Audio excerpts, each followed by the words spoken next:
a vida de serviço de Paulo, que são brilhantes naquela epístola, extremamente importantes para a nossa vida e jornada cristã.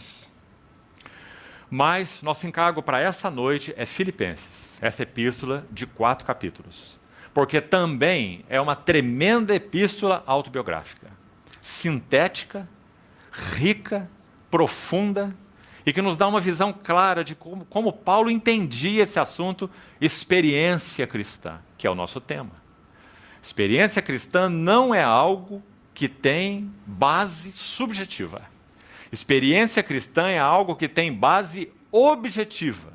E por causa do fato, da fé, da visão, da revelação, do que temos conhecido do Senhor pela fé e revelação do Espírito, então nós vamos entrando no que vamos chamar de experiência cristã.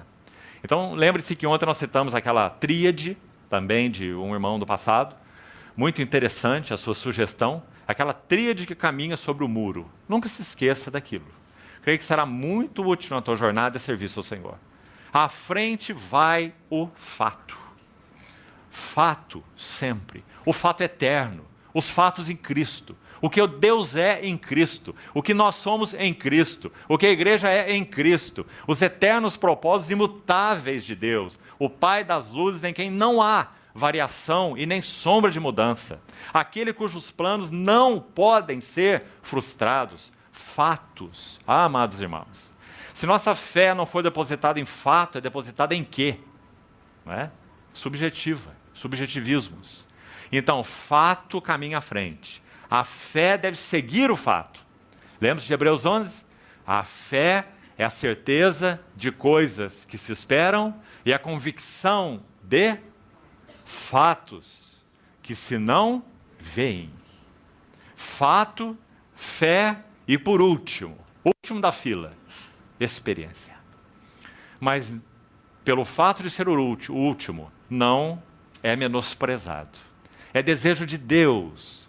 Para citar um texto tão precioso sobre isso, Pedro escrevendo sua epístola, 1 Pedro 2, logo o primeiro verso ele diz: despojando-vos de toda hipocrisia, maldade, dolo, hipocrisia, etc. Desejai ardentemente, como crianças recém-nascidas, o leite espiritual genuíno, para que por leite vos seja dado crescimento para a salvação, se é que já tendes a experiência de que o Senhor é bondoso. A palavra para experiência ali em Pedro é degustar, provar, saborear. Não é uma linda palavra? Como se Pedro perguntasse: você tem degustado e saboreado que o Senhor é bondoso? Experiência espiritual. Então, fato, fé, experiência. Graças a Deus, também por aquela frase de Whitefield. Precisamos sempre de mais que um Cristo crido. O Cristo crido vem em primeiro lugar, porque aí estão os fatos. Mas também é desejo de Deus, o Espírito vem morar em nós, para que tenhamos um Cristo sentido. A experiência cristã normal.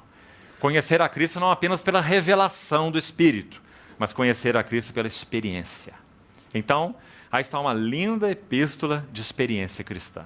Experiência cristã normal. Agora, antes de entrarmos em alguns capítulos, até onde pudermos ir, por hoje, se fôssemos enunciar em uma frase, o que seria uma experiência cristã normal? Gostaria de sugerir um enunciado para os irmãos. Eu colocaria assim: experiência cristã normal é um fluir permanente ou uma manifestação fluente da vida, da natureza e da mente de Cristo vivendo em nós. Me permita então repetir. A experiência cristã normal, que todo cristão deveria ter, é uma manifestação fluente da vida, da mente, da natureza de Cristo vivendo em nós e através de nós. Por isso, logo no primeiro capítulo, Paulo, então, capítulo 1, verso 21, que já citamos, um dos versos chaves da epístola, ele vai dizer: para mim, o viver é Cristo. E perceba que aí ele está falando algo mais do que Cristo é minha vida. Isso ele diz em Colossenses 3. Quando Cristo, que é a nossa vida, se manifestar, seremos semelhantes a Ele, porque haveremos de vê-lo como Ele é. Aqui ele dá um passo além. Ele está dizendo: Cristo não é apenas minha vida, Cristo é meu viver. E com isso ele acrescentou algo mais. Ele está dizendo, em outras palavras, Toda minha ocupação é Cristo. Meu coração e mente são ocupados com Ele 24 horas por dia. Para mim, o viver é Cristo. Cristo é minha atmosfera. Cristo é meu ambiente. Nele eu vivo, permaneço, habito. Para mim, o viver é Cristo. Agora, a ênfase dos outros capítulos, para podermos esboçar o livro e talvez didaticamente ficar mais claro, segundo verso-chave que citamos, capítulo 2, verso 5. Tende em vós a mesma mente que houve também em Cristo. Então podemos dizer que em Filipenses 1, 21, Paulo está dizendo: Cristo é nosso, ou é meu, viver. No capítulo 2, verso 5, ele está dizendo: Cristo é minha mente, ou Cristo é minha mentalidade. Então haja em vós a mesma mente, ou mentalidade.